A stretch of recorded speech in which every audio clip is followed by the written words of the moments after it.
Kinajuaga Mohamed Dewji pia nalo. Wachache sana wanao. Na akasema hivi, leo mimi hata nikiacha kazi ya utangazaji naweza kuishi kama mchora vikatuni, kwa sababu vikatuni vinanilipa zaidi kuliko kazi ya utangazaji. Lakini ilimchukua muda gani kusharpen hiyo talent? Ni miaka mingi sana. So when you know you have a talent, sharpen it through personal development. Una sharpen kwa kusoma vitabu. Read books. Watu wengi wanavivu sana kusoma vitabu. Soma vitabu. Utapata new concept. Itakusaidia kuona maisha kwa tofauti. Kuna watu wanaambiaga tangu wamemaliza chuo, that was the last time you read a book. Tafiti inaonyesha half life ya knowledge sasa hivi ni 2.5 years up to 3 years.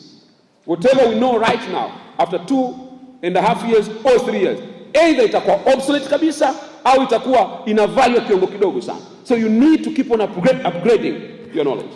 Ndio maana utashangaa ukiwa unasafiri, ukipanda ndege, ukiingia tu kwenye ndege, ukimkuta wenzetu wa Western, akishaingia akifunga mkanda, ndege imekaa vizuri, atachukua laptop, atachukua tablet, atachukua kitabu, ataanza kusoma. Waangalia Waafrika wawili waliokaa siti moja. Disaster. Wanaanza kuongea mambo hayahusu, ndio wamekutana. Lakini ataanza kumuuliza, familia yako inaendeleaje? Watoto, unafuga pia? Hata mimi nafuga. Unafuga nguruwe? Mimi nafuga ng'ombe. Inakusaidia nini? Mkitoka pale mmeachana, mwingine anaenda Ivory Coast. No. Use that passive time to invest in your knowledge. Key number 4 to become a person of value, start small. Starting small. Kuanza kidogo kidogo. Moja tragedy ambayo tulionayo sasa hivi, kila mtu akiwa na wazo, mimi nafuata na watu wengi sana. Masa vijana, anasema, "Na wazo." Ukimuuliza unafanya wazo, una wazo gani? Yaani mimi wazo langu ni kujenga conference center hapa Mbeya, itakuwa kwa inachukua watu 10,000. Utakufa na hilo wazo. Unaambia unataka kuanza sasa, mimi nasubiri hela. Nisaidie, nipe connection wapi? Akiona umepiga picha na mtu fulani anasema, "Wewe si unamjua yule bwana? Ni connect naye anipe hela." Start small. Value the humble beginning. Napenda maneno ya Martin Luther, alisema, "If you cannot fly, do what? Run. If you cannot run, do what? Walk. If you cannot walk, crawl. But in any means, keep moving to your destiny." Lazima uwe na kitu ambacho unakifanya. Maono unaweza kuwa nao makubwa, lakini there is a small part to start with. Kuna sehemu ndogo unaweza kuanza nayo. Kuna kitu kidogo unaweza ukakifanya. Kuwa na degree haimaanishi wewe uweze kufanya vitu vidogo. No. Kuwa na degree inamaanisha unaweza kufanya vitu vidogo kwa kiwango kikubwa. Somebody say, if you cannot do great thing, do a small thing in a great way. Kwa wewe msomi unaweza kuuza mandazi in a great way. Wewe msomi unaweza kutengeneza juice in a great way. Just do something small in a great way. Tuko vizuri jamani mpaka pale. So amna muda maalum wa kuanza ndoto yako. Muda maalum wa kuanza ndoto yako, it is now. Mimi kwa natamani siku nyingi sana kwa public speaker, kwa trainer, kufundisha kwenye makampuni. Lakini I remember the first time I did it, nilikuwa niko University of Dar es Salaam. I think it was 2006. Nikajirekodi speech yangu ya kwanza kwa kutumia simu yangu. Nilikuwa natoka lecture naenda bwenini. Nikajirekodi, kisha ilikuwa kama dakika 5 tu. Nilipofika nikamsikiliza rafiki yangu mmoja. Nikamwambia namsikia huyu jamaa. Sitaka kusema ni mimi kwa sababu sikujua atasemaje. Akasikiliza akasema, "Huyu jamaa ni nani? Mbona anaongea vizuri sana? Huyu jamaa ni mkali sana." Nikamwambia nafikiri atakuwa nani? Ni mimi huyo bwana. Sababu ukisema mapema huwezi kujua nini kitaongelewa. Unajihami mapema. Yule rafiki yangu akasema, "No, this is good thing." Kwa hiyo expand, uongezee point zaidi na zaidi. Nikawa usiku wenzangu wakilala, roommates wangu watakwambia, walikuwa wakilala usiku naamka saa 9. Nimeandika speech yangu ili kuwe na utulivu. Naweka na bonyeza sehemu yangu kurekodi. Tena simu za wakati huo ilikuwa lazima ushikilie hivi kurekodi. Kwa nikawa naweka hivi, naanza kusoma ile speech yangu wakati wenzangu wamelala. Ikawa nimeexpand ikafika kama dakika 30. Baada hapo nikamsikiliza mtu mmoja akasema, "No, nitakupeleka studio. Twende ukarekodi." Nikaenda nikarekodi. Niliporekodi nimemsikiliza mtu mmoja akasema, "No, nitakutolea CD, nitakupa hela." Akazalisha CD. Siku ya graduation wakaplay ile CD. Kwanza paka akaniambia, "Tukiwa na mikutano ya wanafunzi, utakuwa unaongea tukupe dakika chache za kuzungumza." Kwa hiyo nikiwa chuo kwa ananipa dakika 10, dakika 15, nazungumza kitu kidogo cha kumotivate na kuencourage. That's how I started. Kwa hiyo kwanza tukakwenda kuongea na watu maelfu, kwanza tukakwenda nje ya nchi kwenda kuzungumza. Kwa mtu akiona leo unaenda sehemu kubwa unazungumza na makampuni, unafundisha mambo ya leadership kwenye taasisi mbalimbali, unaenda nje ya nchi unafanya training, anasema I say, na mimi nataka kuwa kama wewe. Ni sawa, no problem. Lakini are you ready to pay the price? Start small. Mwambie jirani yako pale, start small. Mwambie tena start small. Watu wataki kuanza small kwa sababu kwanza the feeling of shame. Kwa sababu nitaanzaje mimi hiki kitu, mimi siwezi kujidentify nacho. Ukweli ni kwamba sio kwamba ajira hamna, ila ajira wanazitafuta wasomi ndio hamna. Sio kwamba hamna, ila ajira wanazitafuta wasomi ndizo ambazo watu wanaogopa kwanza kidogo. They feel shame. Sasa mimi sasa nimesoma na degree yangu, nitawezaje kufanya na diploma yangu? Nitawezaje? Sasa what is better? Ufanye tu na usomi wako lakini unaendelea mbele, au baki bila kufanya kitu na unakwama maisha? What is better? Kuna binti mmoja nampenda sana, ameanzisha kitu kinaitwa Porridge Point. Baadaye unaweza kama ukiona, ukienda kwenye Instagram unaweza kumtafuta. Yeye alisema sina kitu kikubwa cha kufanya, nimesoma, naweza kufanya nini? Akajigundua na kipaji cha kupika uji. Kupika uji nako kumbe ni kipaji. Na ilikuwaje? Dada yake alifariki, akamwacha mtoto mdogo. Kwa hiyo akaanza kumlea yule mtoto. Kwa sababu hawezi kumnyonyesha, akaanza baadaye kumnyosha uji. Alikuwa anamnyosha uji, majirani nao wakaanza kuvizia ule uji na watoto wake. Uji wako ni mtamu, yani ukipika unakuwa mtamu sana. Akasema kumbe mimi naweza nikapika uji, lakini nisipike uji tu kwa ajili ya kula nyumbani. Can't I make this to become a business? Akaanza kuweka ingredients zake pale, baadaye akaenda Posta pale Dar es Salaam, akafungua kibanda kinaitwa Porridge Point. Ameweka thermos zake pale. Ana vikombe vyake vimechapishwa kabisa, vimeandikwa Porridge Point. Ukifika magari yana park ya kisasa pale. Wananunua uji wa kwenda nao kunywa nao kazini. Leo ninapozungumza, mwaka huu aliitwa Marekani kwenda kuelezea idea yake. Amefika Marekani, ameelezea idea na akawapikia uji kwenye ule mkutano. Sema uji umefika Marekani. Hakuna wazo dogo, ila kuna mtu mdogo ambaye ana wazo. Kila wazo can become global phenomenon. Kwa hiyo unadharau wazo wako ndogo. No, start small. Leo napozungumza amepewa scholarship ya miezi 4 kusomea nutrition Marekani. Sasa hivi napozungumza yuko Marekani. Sasa wewe endelea kudharau uji. Kwa it's not about starting big, it is starting small with big vision. That's what matters. Sio kwanza kitu kikubwa. Unaweza kuanza kitu kidogo lakini ukiwa na maono makubwa. I hope somebody is learning here. Why should you start small? Quickly. Cha kwanza inakusaidia kulearn. Kuna kitu kinaitwa learning curve. Kwenye kila unachokifanya kuna learning curve. Kwa hiyo inakusaidia kujua what works and what doesn't work. Tukikupa bilioni 1 utakuja kupata hasara tu hapa. Kwa sababu hujajua what works and what doesn't work. Ndio watu wengi wanapata hasara kubwa kwa sababu anataka kuanza kitu kikubwa. No. Learn. Juzi nilikuwa namsikiliza Mark Zuckerberg, huyu mwanzilishi wa Facebook. Akasema Facebook was not my first project to start.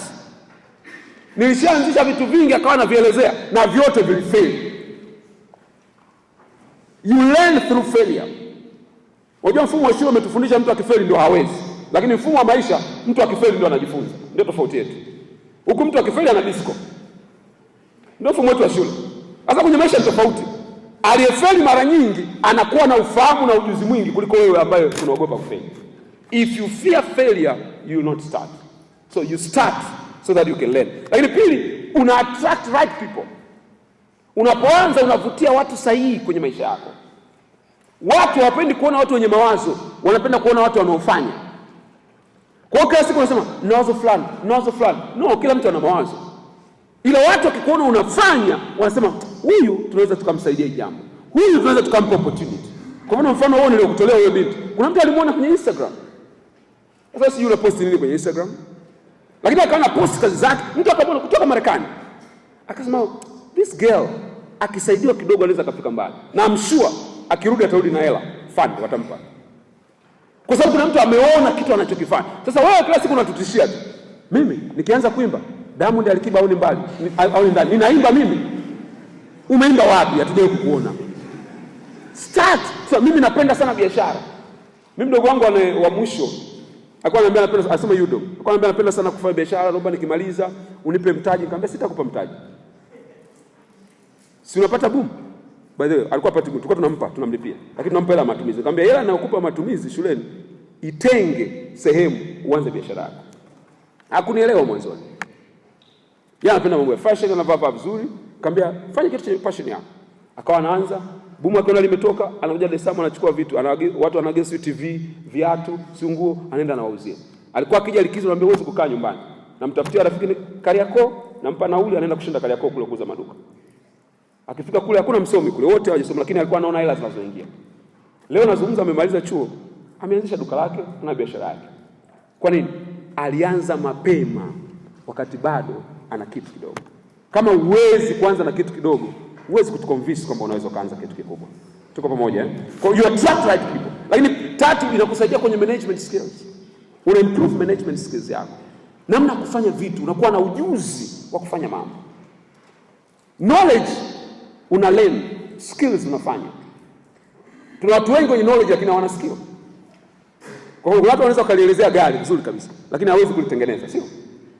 Hata wewe simu unaweza kuelezea, lakini pengine una skill inayohusiana na mambo ya simu. Kwa hiyo skill ni application, kufanya. Sasa huwezi kuanza kujua kufanya kabla hujafanya. Jambo la 4 na mwisho, inakusaidia kujenga kitu kinaitwa emotional stability. Unapoanza kidogo kidogo, inakupa emotional stability. Inakupa uwezo wa kubeba hisia.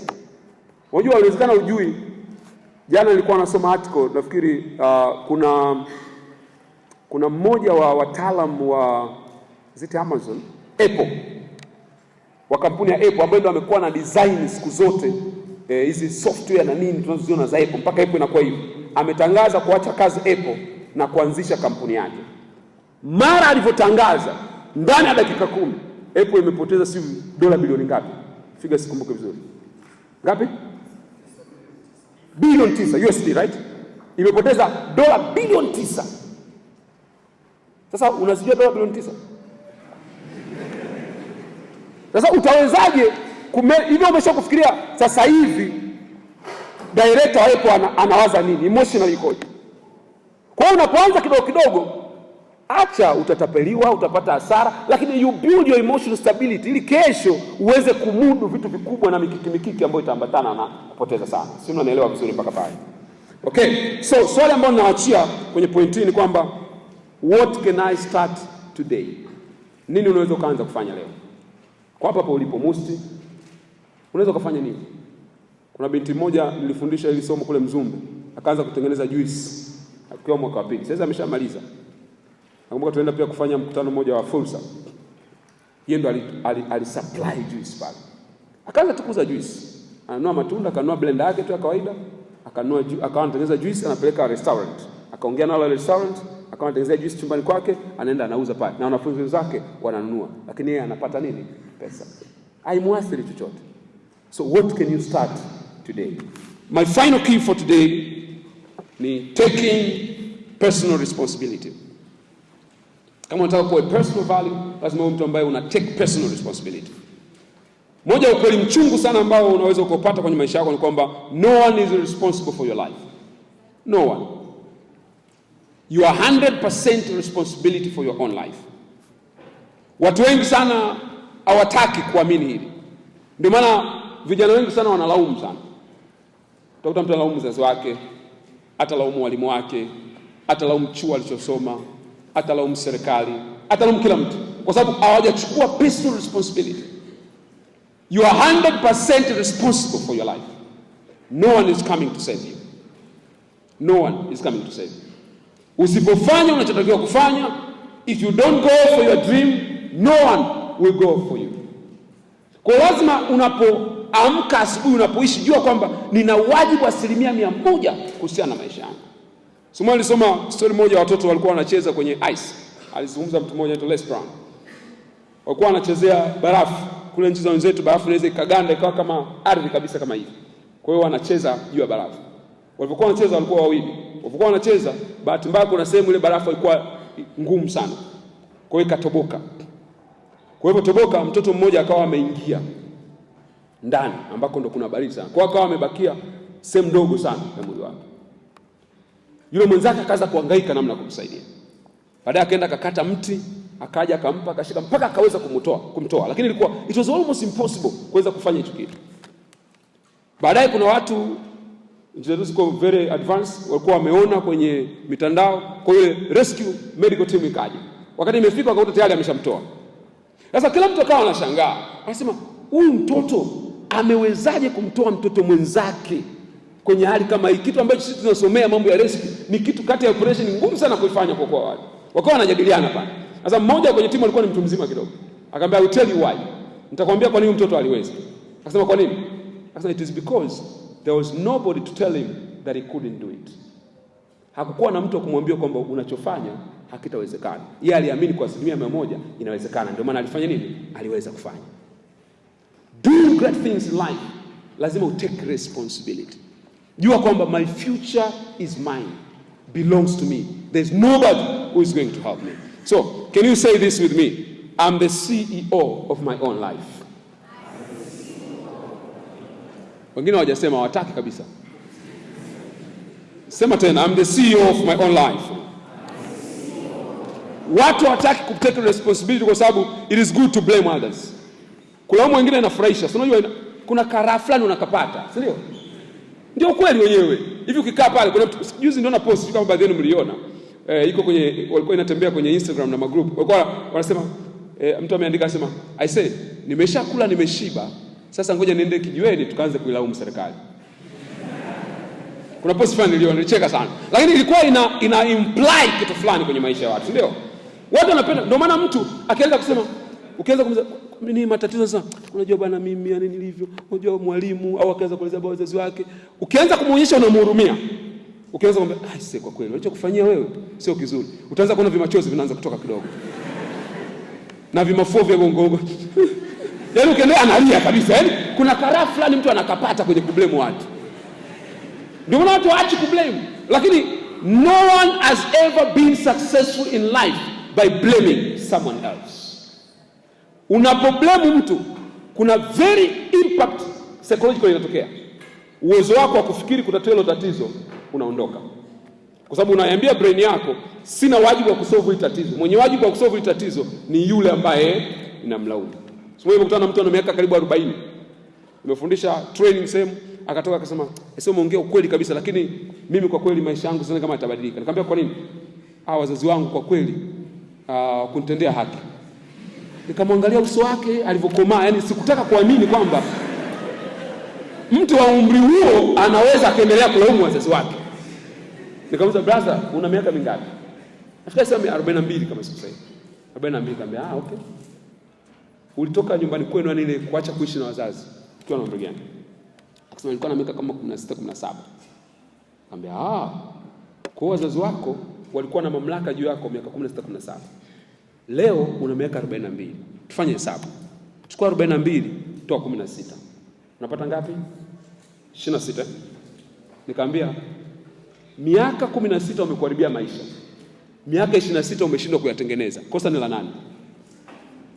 Ile kwa sababu ni mentality kwamba ni mtu fulani. Kwa hiyo watu wanapenda kublame. They feel good about blaming people. Take responsibility. Uko hivyo ulivyo kwa sababu ya decision ulizokuwa umezifanya huko nyuma. Uko hivyo ulivyo kwa sababu ya maamuzi uliokuwa umeyafanya.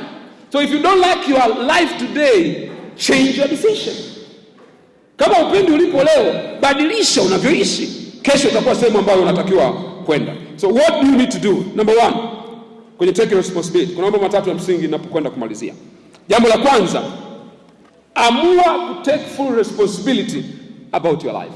Kuanzia leo sitalaumu mtu, sitalaumu wazazi wangu, sitalaumu serikali, sitalaumu mwajiri wangu, sitalaumu shule yangu, sitalaumu walimu wangu. Kuanzia leo I take charge of my own life. Chukua maamuzi kwamba maisha yako mikononi mwako. Jambo la pili ni jambo nilisema hapo mwanzo. Speak positive about your life. Zungumza positive kuhusiana na maisha yako. Don't talk negative. Watu wanasema maisha yenyewe maisha gani haya? Tutaishi hivi, wewe acha tusome, kazi yenyewe hamna. Tutatembea tuna bahasha huko mtaani. Ni kweli utatembea na bahasha my friend. Speak positive about your life. It doesn't cost you anything. Unapofanya hivyo you are building your self esteem. Ukienda kwenye kambi za michezo, nilikuwa naangalia siku moja kwenye kambi ya Olympic, waenda kushiriki mashindano ya Olympic. Wao wachezaji wakishafanya physical exercise, wanawekwa sehemu, anakuja mwanasaikolojia. Wanaanza kuambiwa positive things. Wanaanza kuambiwa jinsi wanavyoweza kushinda uwezo wao, wanawaempower. Kwa nini? Ukiwa na nguvu za mwilini lakini mentally you are weak, you are not going to win in life. But if you are strong mentally, it doesn't matter how weak you are physically, you're going to win that battle. Mwaka 1991 kulikuwa na pambano kubwa sana, February 10 nafikiri, fanyika kule Tokyo, Japan, kati ya Mike Tyson na mtu mmoja anaitwa Buster Douglas. Mike Tyson by then alikuwa hajawahi kupigwa pambano hata moja, na alikuwa anawashinda wapinzani wake ndani ya round 3 za kwanza. Buster Douglas kwenye bondia tunamuita alikuwa ni underdog. Hakuna mtu alikuwa anamjua. Kwa hiyo Mike Tyson alikuwa anajiamini. Hajawahi kupigwa na mtu mmoja, anaenda kupigana naye, sio mtu wa kutisha, hakufanya mazoezi vizuri, hakujiandaa vizuri, akasema I'm experienced, I'm going to win.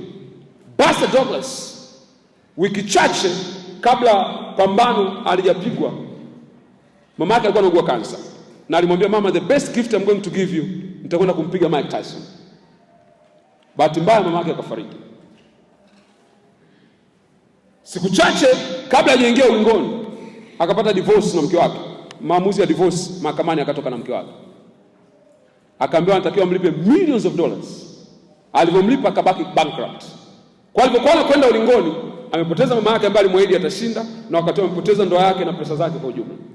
Buster Douglas akasema, I've got only 2 choices here. Either I die in the ring or I win, but no retreat, no surrender. Akatake full responsibility of his life. Na kweli, unaweza kwenda kuangalia pambano.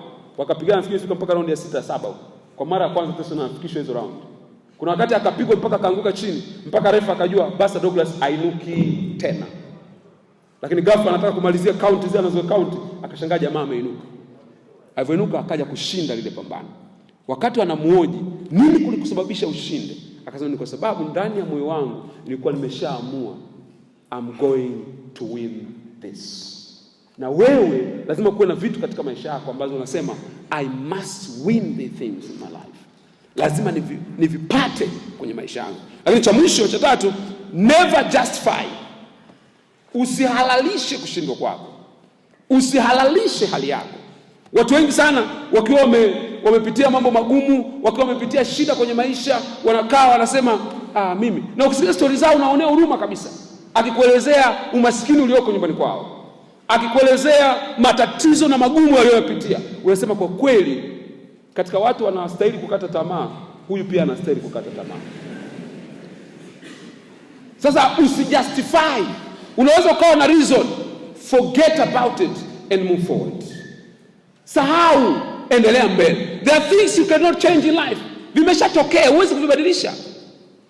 Just forget about them and go. Usijustify. Kuna watu story zao ni zile zile, ukiwaambia kwa nini ufanye hivi, tangu miaka na miaka, semester kwa semester, sababu yao ni hiyo moja tu. Na fail kwa sababu fulani, na fail kwa sababu fulani. Don't justify your failure in life. I want to finish with this story ambayo actually ni kitu halisi kilitokea. Kwenye mashindano ya riadha, wanasayansi walihitimisha kwamba haiwezekani kukimbia maili 1 chini ya dakika 4. Haiwezekani. Wakasema sio tu haiwezekani, is medically dangerous. Kwa sababu kukimbia kwa hiyo kasi unaweza kupata matatizo ya moyo. Sasa kuna mtu mmoja anaitwa Roger Bannister. Roger Bannister alivyosikia akasema no, I want to break that record. Wakamwambia haiwezekani. Akasema mimi nataka niwe wa kwanza ku break hiyo record. Akaanza kufanya mazoezi kabla ya mashindano ya Olympic. Na baada ya mazoezi alikuwa anafanya, alikuwa anawachokoza bulls. Anaenda anawapiga bulls ili wamkimbize. Fahamu wale mabulls ya makubwa. Ili wamkimbize apate kasi. Ilipofika siku ya mashindano, ilikuwa May 6, 1954. Ilipofika kwenye mashindano akawaambia wenzake kwamba today I'm going to make a new record of the world. Wakasema ni ngumu, haiwezekani. Lakini kwenye mashindano yale Roger Bannister akakimbia kwa muda wa dakika 3 na sekunde 59. Alimisi, yani chini ya sekunde moja tu, lakini ndo akavunja rekodi kwa mara ya kwanza kwa mtu kukimbia maili 1 chini ya dakika 4. Sasa the strange thing that happened from that time, watu wengi wamevunja rekodi ikiwemo wanafunzi wa sekondari. kwa sababu kila mtu aliamini kwamba sasa ni kitu kinafanya nini, kinawezekana. My final challenge to you today, kuna vitu vingi ambavyo umeambiwa hutaweza kufanya. Umeambiwa na wazazi wako, umeambiwa na walimu, pengine umeambiwa na marafiki zako. Ukiviangalia unaona ni vitu impossible. Can you become the Roger Bannister of your family? Can you become a Roger Bannister of Must? Can you become a Roger Bannister of Tanzania? Wish you all the best and see you at the top.